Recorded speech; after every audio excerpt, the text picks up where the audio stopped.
ሰላም ጤና ይስጥልኝ የተከበራችሁ ቅን ዜና ነው። በዚህ ቻናላችን ቅን መረጃዎችን ወደ እናንተ የምናደርስበት የዜና ቻናል ነው። ቻናላችን አዲስ ስለሆነ ሰብስክራይብ እንድታደርጉልን እያልን ወደ ዕለቱ መረጃዎች አልፋለሁ። በቅንነት አብራችሁን ቆዩ። ህወሓት የፌዴራል መንግስቱ የፕሪቶሪያውን ስምምነት በመጣስ በትግራይ ህዝብ የፖለቲካ ድርጅቱ በባለስልጣናቱ በጸጥታ ኃይል አዛዦችና በተቋማቱ ላይ ከፍተኛ የፕሮፓጋንዳ ዘመቻ በማካሄድ ላይ ይገኛል በማለት ዛሬ ባስተላለፈው አጭር መልእክት ከሷል። ህወሓት መንግስት በተለይ በቀድሞ የትግራይ ጊዜያዊ አስተዳደር ፕሬዝዳንት ጌታቸው ረዳ አማካኝነት የከፈተውን የፕሮፓጋንዳ ዘመቻ በትግራይ ህዝብና በዓለም አቀፉ ህብረተሰብ ላይ ከፍተኛ ስጋት ፈጥሯል ብሏል።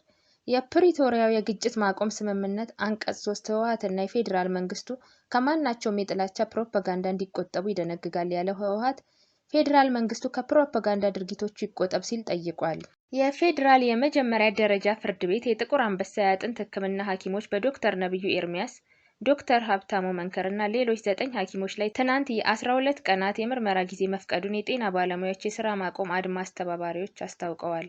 ፖሊስ በጤና ባለሙያዎቹ ላይ ያቀረበው ክስ ተጠርጣሪዎቹ በስራ ገበታቸው ላይ ባለመገኘታቸው የታካሚዎቹ ህይወት እንዳለፈና ተጠርጣሪዎቹ ከአመፀኛ ኃይሎች ጋር ግንኙነት በማድረግ ሽብር ለመፍጠር እንደሞከሩ የሚገልጹ እንደሆኑ አስተባባሪዎቹ ጠቅሰዋል። ክሶቹ የፈጠሬ ክሶች ናቸው ያሉት አስተባባሪዎቹ ሁለቱም ታሳሪዎች ያለምንም ቅድመ ሁኔታ እንዲፈቱና በመንግስት ለጤና ባለሙያዎች ጥያቄ ተጨባጭና በጊዜ የተገደበ መልስ እስኪሰጥ ድረስ የሥራ ማቆም አድማው እንደሚቀጥል ገልጸዋል። ዓለም አቀፉ የጋዜጠኞች መብት ተሟጋች ሲፒጄ የኢትዮጵያ መንግስት በስራቸው ምክንያት ያሰራቸውን ጋዜጠኞች እንዲፈታና የፕሬስ ነፃነትን የሚሸረሽሩ ህጎችን እንዲያሻሽል ወይም እንዲሰርዝ አዲስ ባወጣው መግለጫ ጠይቋል። ሲፒጄ ከመጋቢት አጋማሽ እስከ ሚያዝያ አጋማሽ በነበረው አንድ ወር ውስጥ ብቻ የኢትዮጵያ ውስጥ 14 ጋዜጠኞችና የመገናኛ ብዙሃን ሰራተኞች መታሰራቸውን ጠቅሷል።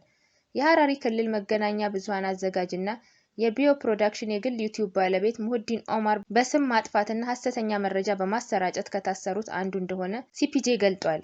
በሶማሌ ክልል የጅጅጋ ቴሌቪዥን ኔትወርክ መስራቹ አህመድ አግዋን ደግሞ በማነሳሳት ክስ ለ3 ሳምንታት እስር ላይ እንደሚገኝ ተቋሙ በመግለጫው አመልክቷል።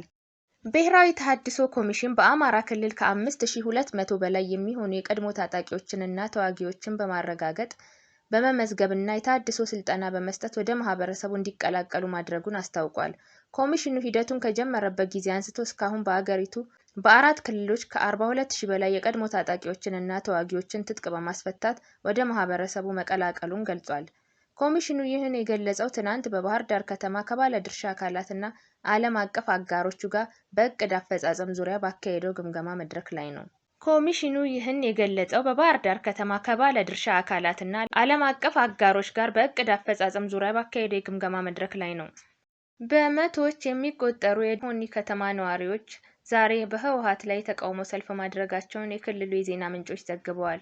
ነዋሪዎቹ ሰልፍ የወጡት ህወሓት የአስተዳደራዊ መዋቅሮችን አፍርሶ በድጋሚ ለማደራጀት ማቀዱን የህወሓት ሊቀመንበር ደብረጽዮን ገብረ ሚካኤል በቅርቡ ለወይን መጽሔት በሰጡት ቃለ ምልልስ መናገራቸውን በመቃወም ነው። ከትናንት ወዲያ ማይጨው ከተማ ነዋሪዎች ተመሳሳይ ተቃውሞ ሰልፍ ማድረጋቸው ይታወሳል። ኤርትራ ሰራዊቷን ክተት እንዳላወጀችና በኢትዮጵያ ላይ ወታደራዊ ትንኮሳ ድርጊቶችን እንዳልፈጸመች በግልጽ አሜሪካ በሚገኘው ኤምባሲዋ በኩል ባወጣችው መግለጫ አስተባብላለች።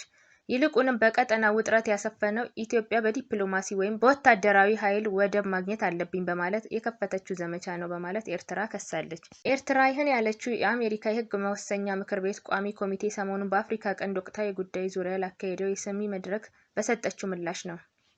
ቋሚ ኮሚቴው በኤርትራ ላይ ያልተረጋገጡ ውንጀላዎችን አቅርቧል በማለት የከሰሰው መግለጫው ለቋሚ ኮሚቴው አስረጂ ሆነው የቀረቡ ባለሙያዎች ለውጥረቱ ምንጩ የኤርትራ ወታደሮች የትግራይ ግዛቶችን ተቆጣጥረው መቀጠላቸው ማለታቸውን አጣጥሏል።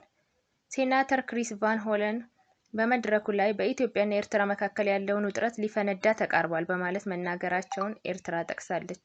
የተባበሩት መንግስታት በገንዘብ እጥረት ምክንያት በሶማሊያና በየመን ለመስጠት ያቀደውን የሰብአዊ እርዳታ ግብ መቀነሱን አስታወቀ። ለድርጅቱ አባል ሀገራት የሚሰጠውን የገንዘብ ድጎማ በኃይል ማሽቆልቆሉን በዓለም ዙሪያ በሚሊዮኖች የሚቆጠሩ ሰዎች ስጋት እንደሚያጋርጥባቸው አስጠንቅቋል። ለዛሬ የነበረን መረጃ ይሄ ነው። ሰላም።